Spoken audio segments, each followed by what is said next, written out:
Oh, and welcome to Movers and Shakers. I'm Ken Miller, today joined by 40th District State Representative Dave Buehler at the end of the Kansas legislative session. Dave, thank you very much for coming in today. My pleasure. All right, so, and I say this a little tongue-in-cheek, but you're kind of considered a veteran legislator now. You've been around for a few years, and I know your responsibilities within the legislature and the GOP are growing.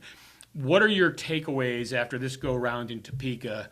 And we're recording this in mid-May. The session ended, I think, in early May, maybe late April. What are your impressions of what went on?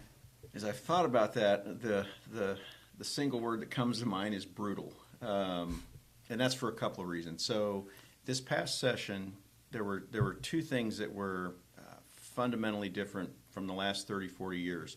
The first one was the compressed schedule. So the Legislative Coordinating Council, who is kind of the architecture of the way the legislature operates, voted to go start to finish 90 days per the Kansas Constitution. So we gavelled in on the 13th of January, and I think it was the 12th of April when we gavelled out.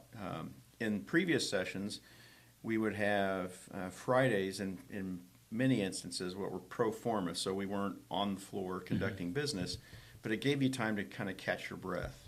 That didn't happen this year. So it was start to finish from January to mid-April. The second part of it was in August of last year, the Legislative Coordinating Council voted to change the state's budgeting process. And typically the governor starts her budget in October, hands it off to the legislature towards the end of January, and then appropriations in the House, Ways and Means in the Senate begin their work. The subcommittees that have budgets can do some of theirs prior to that, but the work feeding into the budget doesn't end until roughly the early to middle March. Okay. This year, the budget change necessitated all that work to be done by February the 13th. So for me, one of the things that was different, I was named the House Social Services Budget Committee chairman.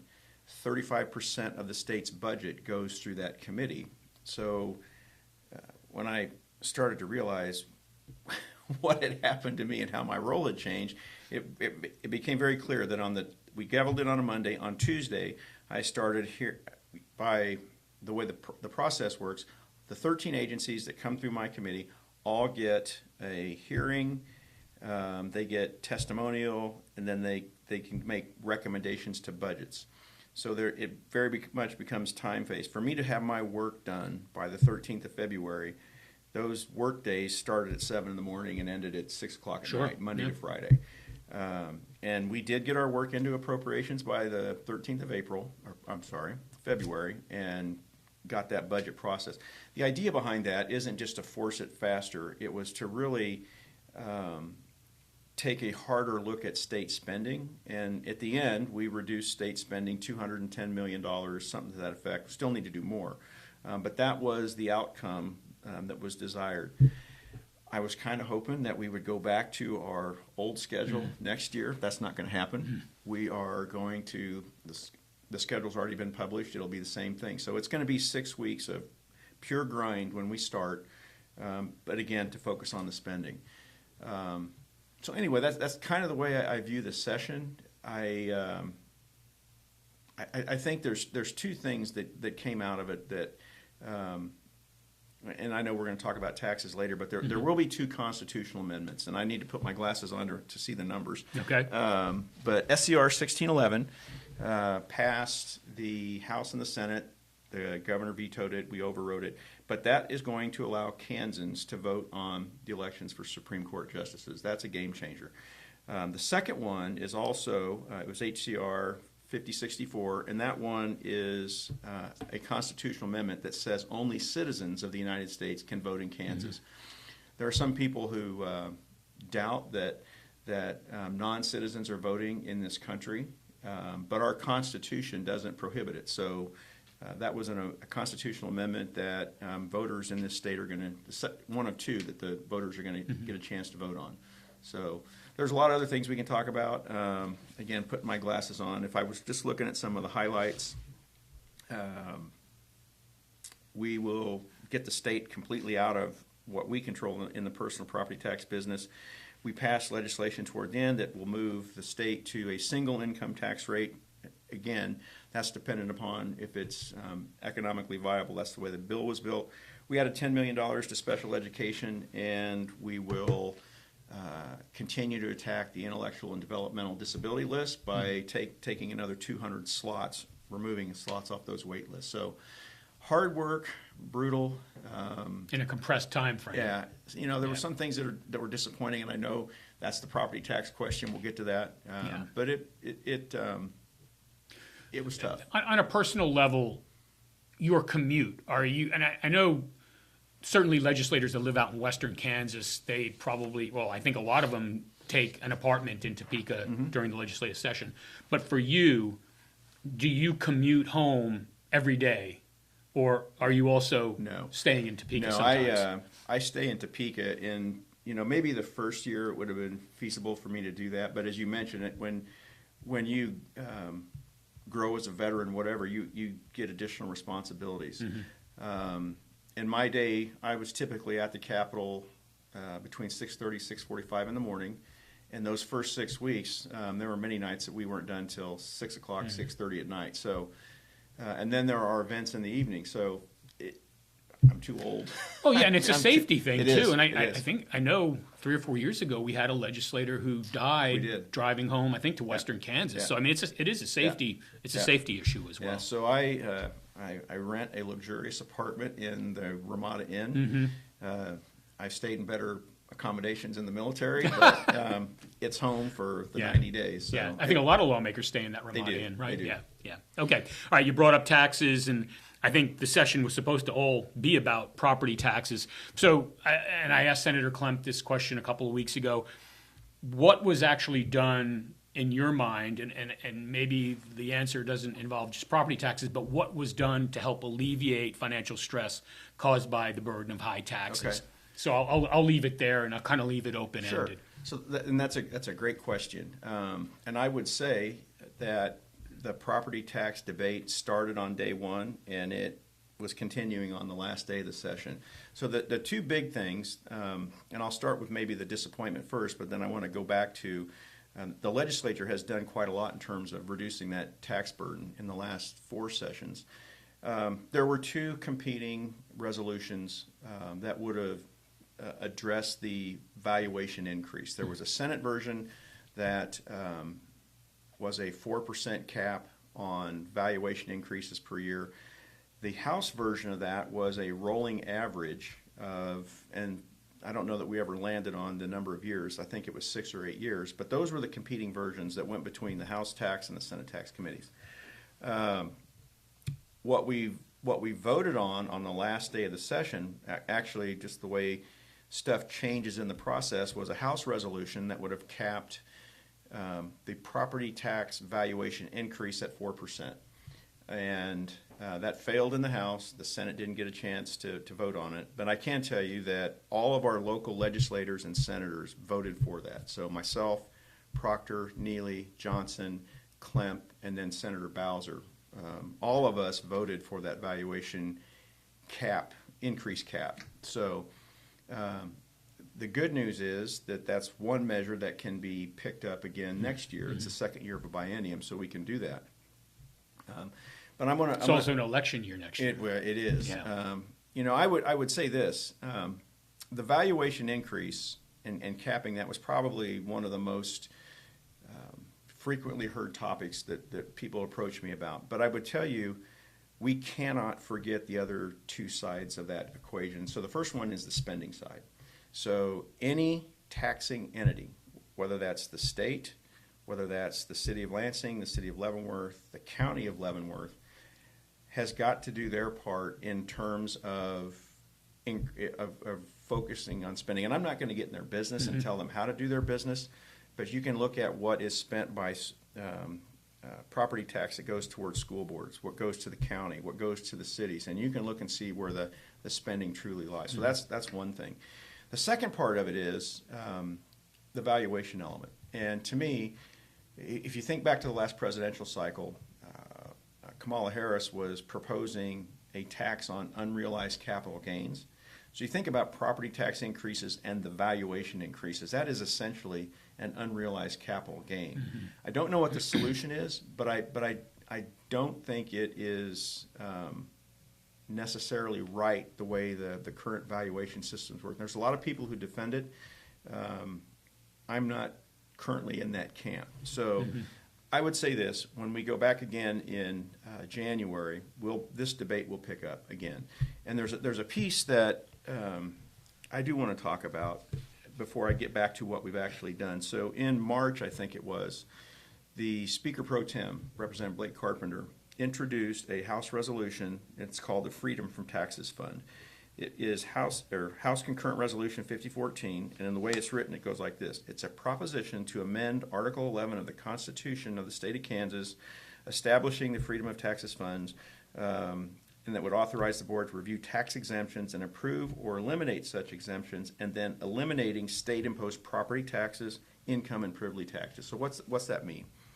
That means over the last 40 or 50 years, the state has granted close to $1 billion, I think is the number, in terms of tax exemptions.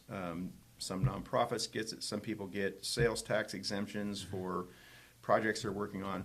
That's the sum total of it. So the idea is you roll some or all of those back, you put that money, and this is why it requires a constitutional amendment, you put that money into an account that can't be touched for anything else. In 6 years, the Kansas Legislative Research Department forecast that fund would be sustainable enough to eliminate property taxes entirely, and the account would continue to grow. And at 10 years, you could eliminate Kansas state income taxes. So to me, that has tremendous potential. Here's the fight. The fight will be anybody who has been granted one of those tax exemptions for whatever reason. And they're lobbyists. And they're going to come out in opposition against it. But I think this is truly a potential game changer. I believe it's the country of Norway does this, and that's where the model came from. There's no state in the United States that does this, but it to me has tremendous potential. So that fight will pick up.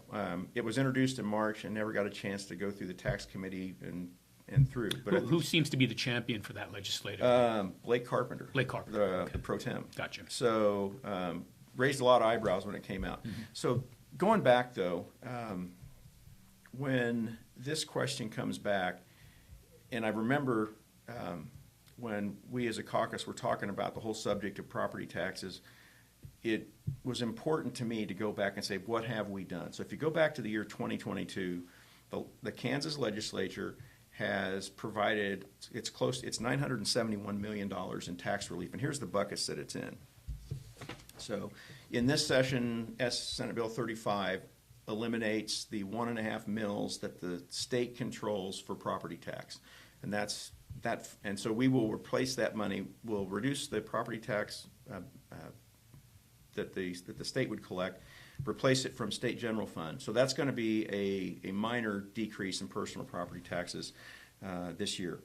So, but if you back up between 22 and 25, we eliminated the Kansas State food sales tax completely in 2025. That's $525 million in annual savings to Kansans. We released we provided property tax relief by raising the residential exemption from $20,000 to $75,000 a year ago. That was a $115 million savings to Kansas taxpayers. We increased the personal exemptions in their Kansas income tax by $200 million in 2024. Last July, we eliminated Kansas Social Security income tax for our seniors, so that was $125 million. And then there was also an increase of the child care tax credit last year that was another $6 million. You add those up, it's $971 million. It's not the and I guess I would just ask people to be cognizant of that. And it's not that the legislature ignored the topic of property tax. We looked at what we could do, and then the other side of it, I don't know if we'll have time to talk about it, but there is a legitimate need for us to look at the state spending that happens.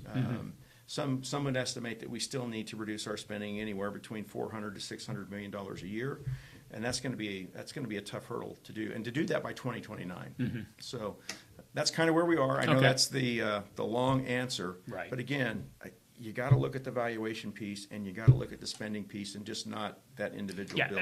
You know, living in Piper, where I live south of here, it's the valuation, at least of my home, that I've seen inexplicable, I think, just the percentages it went up and then it came back down. Yep. And I know there's a formula somewhere. Yeah. I just don't understand it. And I don't think I want to understand it. Yeah. You know? All right. Personally, you did some work this past session on broadening the definition of who is eligible for KP&F and CAPERS benefits, KP&F, Kansas Police and Fire. Right. And CAPERS, that's actually, full disclosure, that's something that I'm going to receive upon retirement, God willing. I live that long. But you were focused on how corrections security officers Right. could benefit, might benefit. Right. So give us an update on that. I think you were somewhat successful. Yeah, well, not as successful as we wanted to be. So we had House Bill 2006, and this bill would have allowed our local corrections officers who are in KPERS A today to go to the Kansas Police and Firefighters Retirement Fund.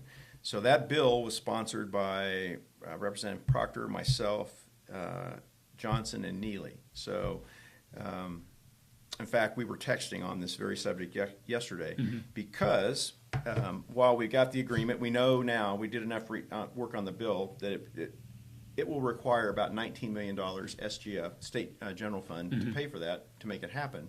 And it's a better plan for our corrections officers, but we couldn't get it out of committee.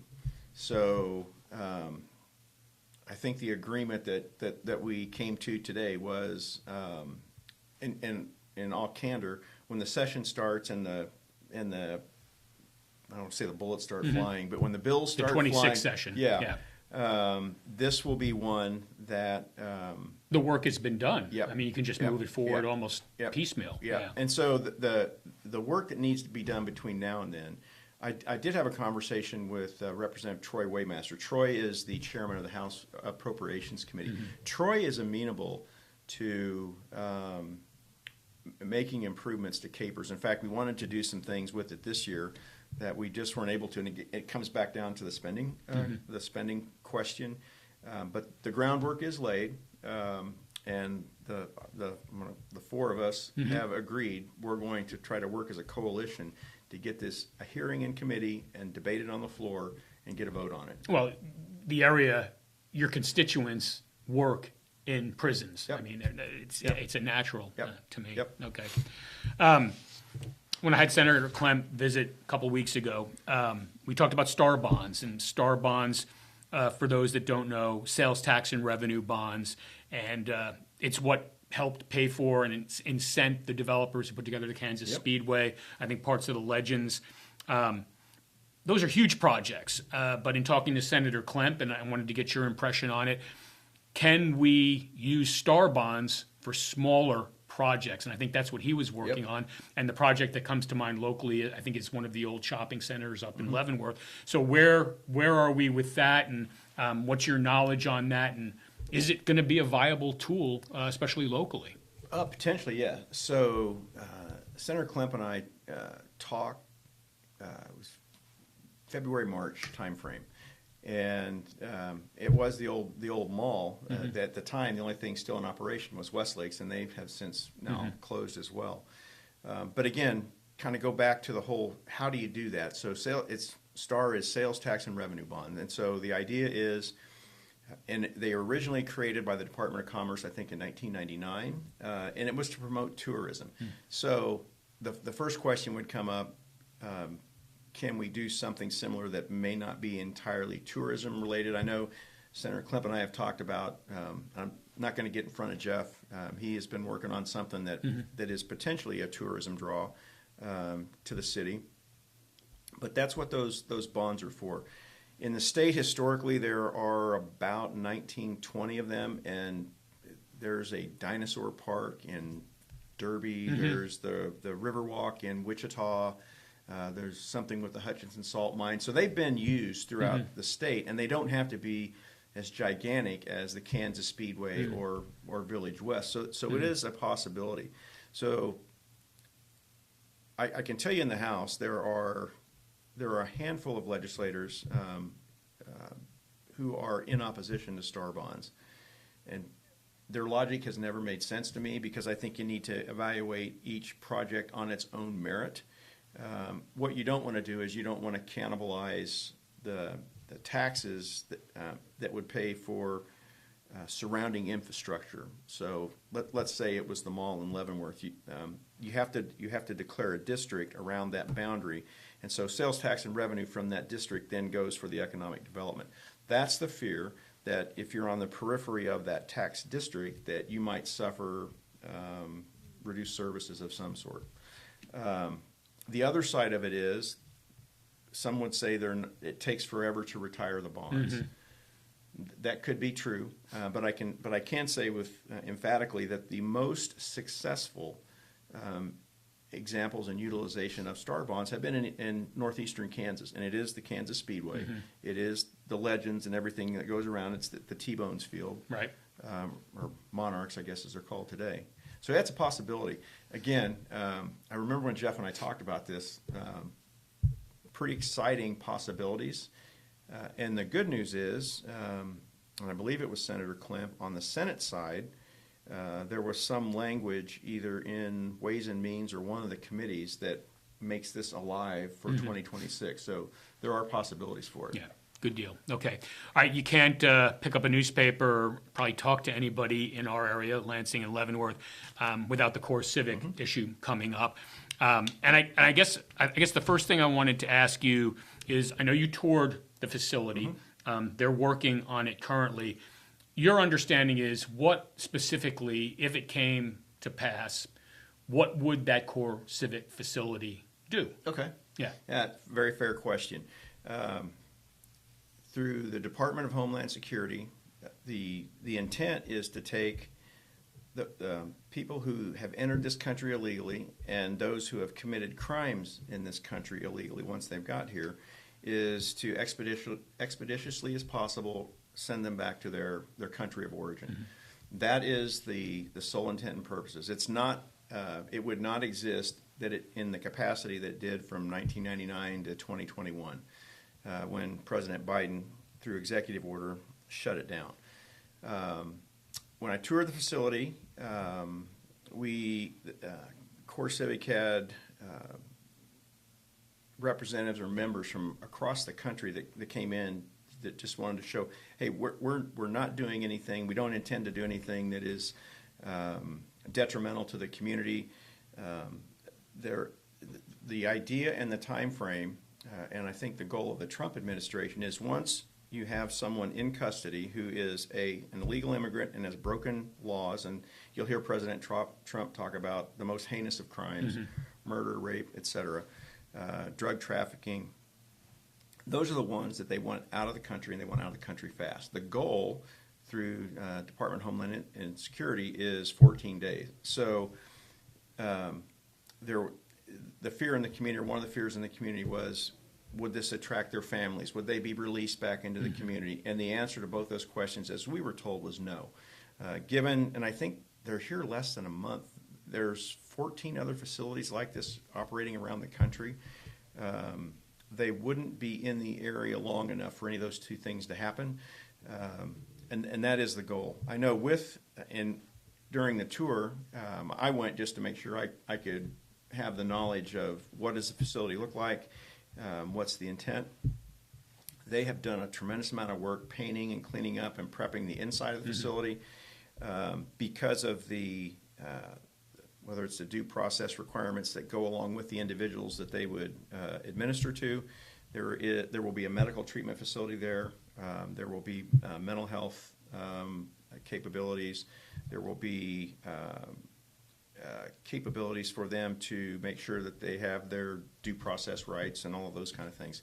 So that was what I saw. It's interesting because it's in the city of Leavenworth. I don't want to get out in front of the city of Leavenworth. Sure.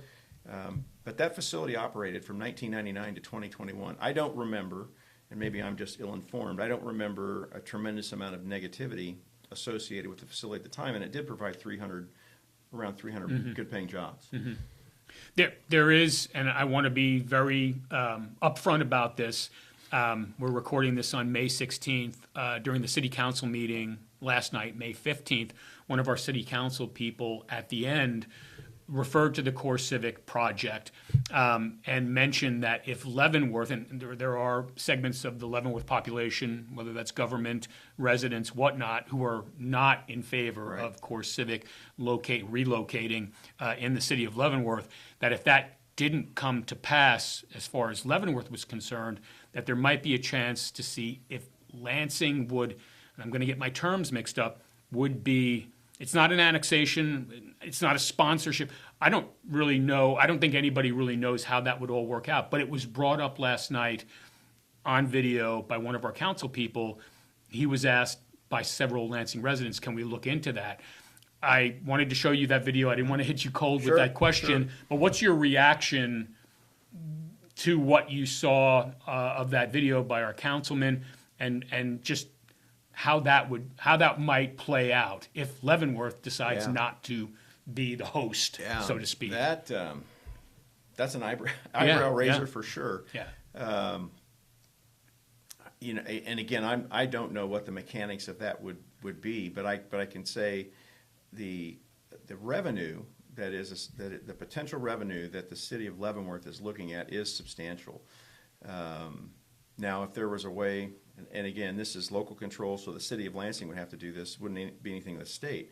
I mean, you can look at that a couple of ways. You can look at it as just an increase in funding that no one saw coming potentially. Sure. It's just, I'm still trying to process and get my head around how would that happen.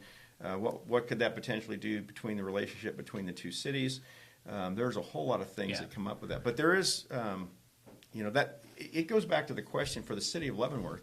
The city of Leavenworth, as an observer, what I would see is they're debating, and there have been some actual attempts to oppose them reopening, and that was through the special use permit. But there is a good amount of tax revenue that the city of Leavenworth would be foregoing if they were successful in keeping it closed. Right.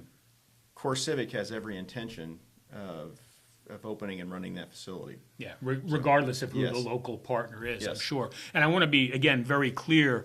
If you're watching this video in late May or early June, everything we just said could completely be out the window and not relevant. But in terms of what is happening today, I think there were a lot of people that were surprised last night when that topic was brought up. So I think it's fair to say I didn't see that coming. You and me both. Right. All right. I wanted to wrap up by asking you if there were any legislative results, occurrences, and I think I ask you this every year at the end of session. The media focuses on whether it's property taxes, pro-life, pro-choice issues. There's hot button topics. But a lot of times there are things that affect our lives that fly under the radar that we don't hear about until much later. Is there anything along those lines that you can fill us in on? There's a couple. And this is my year-end newsletter. And for anybody who voted in my district in the 2024 election, I do get your newsletter. Republican, Democrat, unaffiliated, you get that. So that's kind of my attempt to provide an overview. If I may, if we have the time. So about 3 weeks ago, maybe a month ago, my sister-in-law, who is a nurse in Missouri, and she works in wound care and some other things, had called me and said a United States Marine Corps veteran from Iraq and Afghanistan, I'm not going to get into all of the things that this guy has going on, but wounded in the service of our country and getting the shaft to some degree by the VA in terms of not paying for his wounds that he incurred in action. And to hear my sister-in-law talk at the time, it was, hey, this guy just needs to know who to talk to. So she gave me the background, and as I listened to his story, I said, we have the Office of Veterans Affairs. As retired Brigadier General Bill Turner is responsible for that. And I said, let me do this. Let me give you General Turner's contact information and give this to this Marine, and along with a few other suggestions, and hopefully it'll help. We give him an avenue. My sister-in-law called me this morning and said she had just received a call from work. This Marine did in fact call General Turner. A Missouri resident called the Kansas Office of Veterans Affairs, worked with General Turner's office back through the VA, and found out that now all of his care is service-connected, service-related. He is being cared for, as is every other member of his platoon. Mm-hmm. So this guy took the time to get a message back to me to say thanks. Mm-hmm. That is part of this job that I never knew you could actually do, and you could be that effective in terms of helping mm-hmm. an individual. But it is rewarding and satisfying when you can help someone who served our country. So that was just one example from this morning. Mm-hmm. But I would go back. There's a couple others.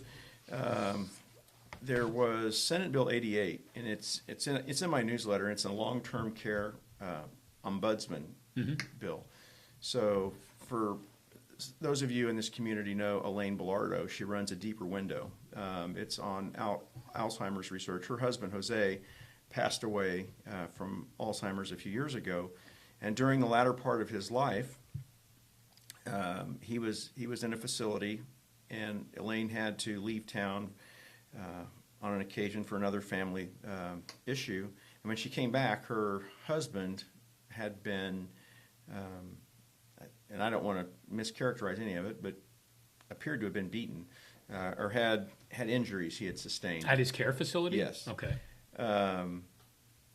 And what Elaine got back from the facility was, well, he must have fallen out of bed, or mm-hmm. it made no sense because he was incapable of doing that to himself. So this bill came about because of Elaine Bellardo and the Alzheimer's Association. And it's really for people like her husband. And what it does is it requires the Kansas Long-Term Care Ombudsman, hard to say, to provide training on Alzheimer's and dementia. What's interesting is that the current ombudsman tried to kind of kill the language in this bill to do it. But that's one example of a bill that comes from a constituent of the 40th and that we can actually get it through and signed by the governor. There's another one, it was called the Right to Try, Senate Bill 250. And so this one is for people who have debilitating illnesses or life-threatening or even potentially fatal illnesses to be able to try solutions that may not be authorized by the FDA. Mm-hmm. I was surprised to see the opposition to this bill. The governor was opposed to it, and we overrode her veto on it. But when you hear some of the stories, and there's safeguards around it, and people go into this fully cognizant of what the bill means, but you should have a chance to do that. You should be able to direct your care in the state. So that was another one that we passed. And if I put my glasses back on, of the ones that I think that are particularly relevant to us, protecting Kansas military installations, this was Senate Bill 9. As amended, would create the Kansas Land and Military Installation Protection Act and would prohibit government agencies from purchasing or acquiring drones whose critical components were produced in a country of concern. So it's China, mm-hmm. Russia, North Korea. Yeah. Right. So that was one that has a direct local tie. House Bill 2217 was to reduce Medicaid fraud. This one gives the state's Medicaid Inspector General more authority to go out and root out fraud in our Medicaid program. I don't remember off the top of my head the estimate of fraud that fraudulent claims in Kansas Medicaid, but it's at a time when we're trying to reduce spending. This is one way to do it. There was a bill, excuse me, that myself and Representative Proctor championed, Senate Bill 193, would amend the statewide opioid antagonist protocol. So this is to fight fentanyl, and this exempts law enforcement agencies to have to utilize a medical doctor or licensed pharmacist when they elect to use the Narcan. Narcan, So yeah. you don't have to go to you don't have to get it from a doctor. So just things like that. I mentioned driving down the IDD wait list to another 200, and again with the goal of getting that to zero. We had House Bill 2291, which was called the Regulatory Sandbox. The state of Utah does this, and it is a means to allow Kansas companies to be more innovative without, in certain instances, the regulatory impact that goes along with it. There's one other one that I'm forgetting. Lost the top of my head. Let me talk a little bit about the water supply for Kansas. This was Senate sub for House Bill 2172. In this side of this part of Kansas, water is plentiful. When you get out to Salina and further west, the Ogallala Aquifer and others, there is genuine concern that the state could run out of water, not just for farming, but just sustainment. So over the last 4 or 5 years, the state has piecemealed a response to managing that vital natural resource, and we codified that this year. There's a water task force defined by certain membership. We have, I think, adequately funded the task force to make sure that we don't run out of that vital resource for the state.